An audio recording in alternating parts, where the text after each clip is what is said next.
Greu și greu să vă pitiți de Pitești. Da, a fost un meci care l-am făcut cu mâna noastră așa greu, nu trebuia să fie un meci așa greu. Am ratat foarte multe libere și cât de cât am respectat planul de joc, dar liberele ne-au omorât, în special și pe sfârșit, dar și de-a lungul meciului. Devine o bubă așa.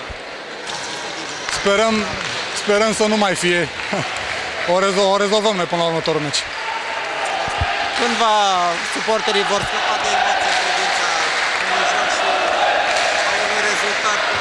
Sper cât mai repede posibil. Noi facem tot ce putem și sper să ajungem la forma la care a consacrat astăzi softul cât mai repede. Numai liberele sunt de vină sau? Au fost mai multe meciul ăsta, dar în principiu liberele ne-au tras în jos mai mult decât orice altceva. Este și adversarii vă văd altfel? Nu știu ce să zic, chiar nu am idee. Sper să nu, sper să le fie în continuare frică de noi. Având în vedere rezultatele strânse. Este un început nou pentru echipa noastră, este o echipă nouă și, cum am spus și mai devreme, încercăm să ajungem acolo unde trebuie să fie astăzi softul. Am văzut că oftezi. Păi da, ce să mai am crezut că am trecut bolii ăla de copilărie și hai că asta e echipă bună, deci nu e, dar azi n-a fost nici în, cum să zic, cu tot lotul și așa. Credeam în momentul când am ajuns la 10 puncte, 12 puncte, deci în momentul când de asta trebuie să ne depărtăm mai sus și să fim așa mai...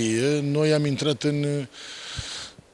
într-o criză, într-o panică, probabil și asta datorită meciului care s-a întâmplat mai devreme, unde am avut niște probleme la final și acum mai trebuie timp până iese frica aia din capul jucătorilor, așa cred eu.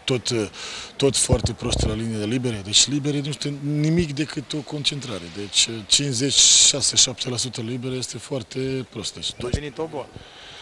A venit, da. Deci chiar, după primele 2-3 meciuri, chiar am încercat să îmbunătățim libere de asta, dar uite, acum iar au arătat foarte multe.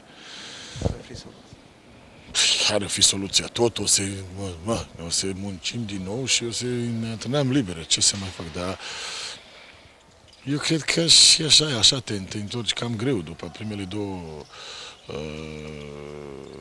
înfrângeri, așa e. Deci, bine că am câștigat, asta e o chestie bună. Dar, da, nu-s bune. Deci nu poți să joci așa, tu că cu 2 jucători. Adică, nu... Azi era Burlacul așa, dar...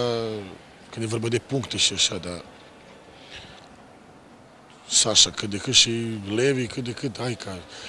Dar ne trebuie încă 2-3 jucători. Bine, Arade de Basta s-a întors, acum e ok, săptămâna viitoare o să face și la antrenamente. Sper ca să fie mai bine, că jucăm acum al Rovinariu, următorul meci. Avem aproape 10 zile, că jucăm luni. Deci bine că am câștigat, asta e. Deci nu sunt, e foarte ciudat meciul. Deci n-am pierdut, până la pauză am avut o minge pierdută. Deci nu vine să cred. Și în același timp avem un singur punct avantaj. Deci asta nu știu dacă se întâmplă. Și atunci avem ultimul sfert, 7 mingi pierdute la pași, la prostii, la asta. Asta e cam foarte ciudat, așa. Dar o să ne vedem și analizăm iar din nou meci și mai vedem ce trebuie să facem.